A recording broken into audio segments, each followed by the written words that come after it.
Halo teman-teman pioner, bertemu lagi kita pada kali ini. Semoga semuanya tetap dalam keadaan sehat dan juga aman terkendali. Sebelum kita mulai videonya, jangan lupa untuk like, komen, share, dan juga subscribe video saya kali ini. Judul kita pada kali ini, penerapan Project Nexus membawa dampak signifikan terhadap sistem pembayaran berbasis QR di Indonesia. Nah, teman-teman, jadi inilah judul kita pada kali ini yang akan kita bahas. Yang pasti judul ini sangat seru, sangat menarik, dan juga sangat penting sekali untuk kita ambil informasinya. Maka sangat sayang sekali kalau sampai terlewatkan, jadi silahkan disimak dan juga tonton video ini dari awal sampai akhir.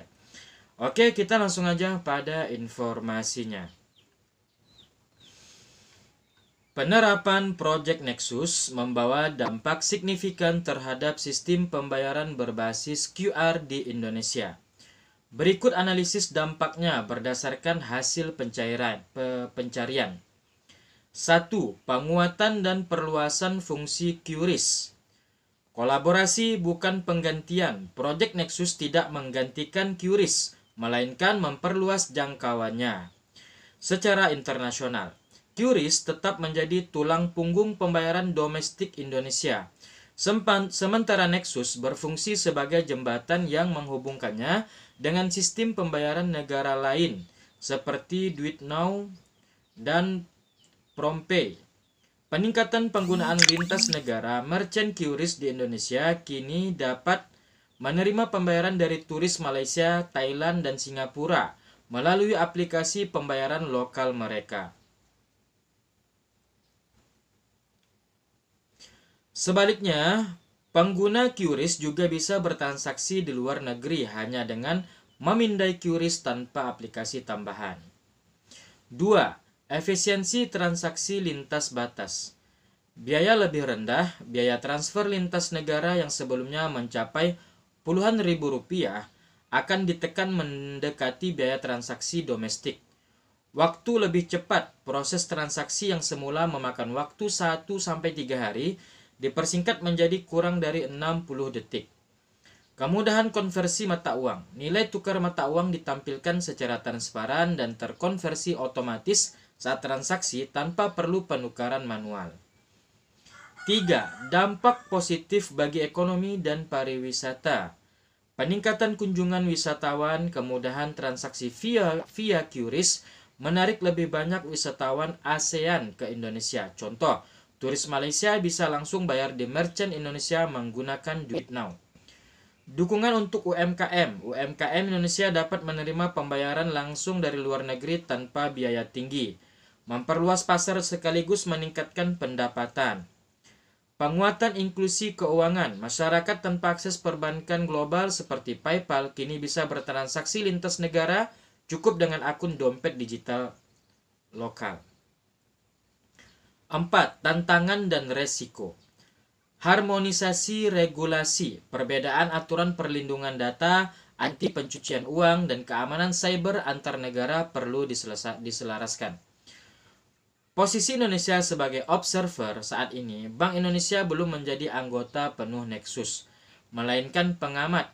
Hal ini berpotensi mengurangi pengaruh Indonesia dalam pengambilan keputusan, meski BI berencana bergabung penuh di masa depan.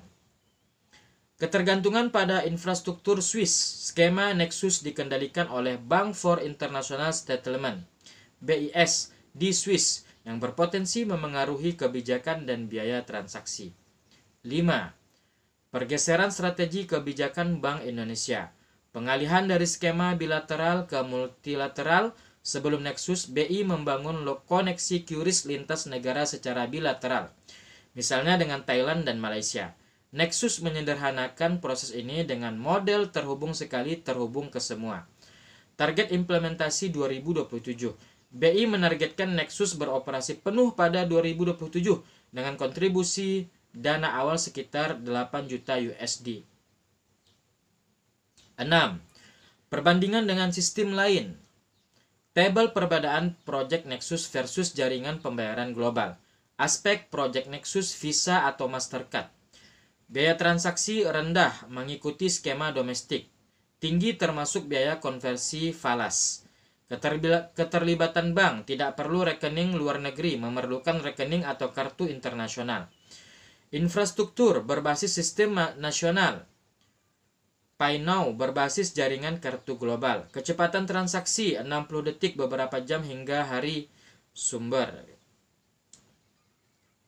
Kesimpulan, Project Nexus akan mengakselerasi transformasi digital sistem pembayaran Indonesia dengan 1.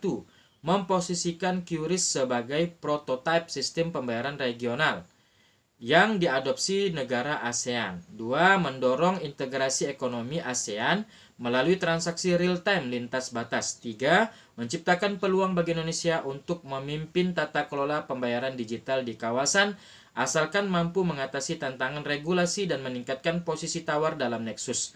Dengan demikian, Nexus bukan ancaman bagi QRIS, melainkan kesempatan untuk memperluas pengaruhnya secara global. Oke, teman-teman. Nah, ya. Untuk informasi kita yang terakhir nih ya. Nah, ini teman-teman.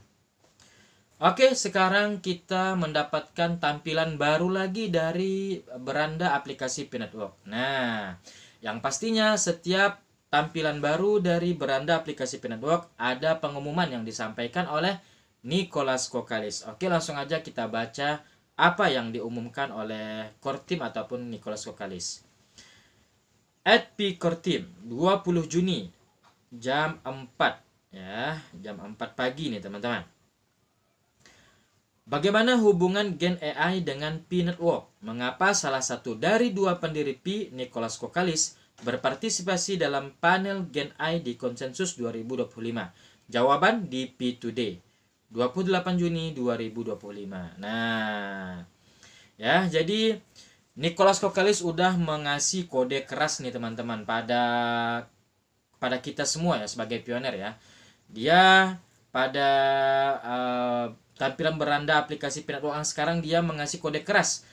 Nanti akan ada kejutan di acara P2D nanti teman-teman, yaitu pada tanggal 28 Juni 2025. Nah, seperti itu ya. Oke, jadi kita tunggu aja seperti apa nanti. Ada apa ini ya, berita besar apa pada P2D nanti teman-teman, 28 Juni 2025. Oke, kita tunggu aja. Nah, jadi inilah informasi kita kali ini. Semoga bermanfaat, bisa menambah semangat, motivasi, dan juga imun teman-teman semua agar lebih optimis lagi bersama P-Network yang sangat luar biasa. Oke, kita bertemu lagi besok dengan informasi terbaru, terupdate tentang P-Network. Terima kasih. Wassalamualaikum warahmatullahi wabarakatuh.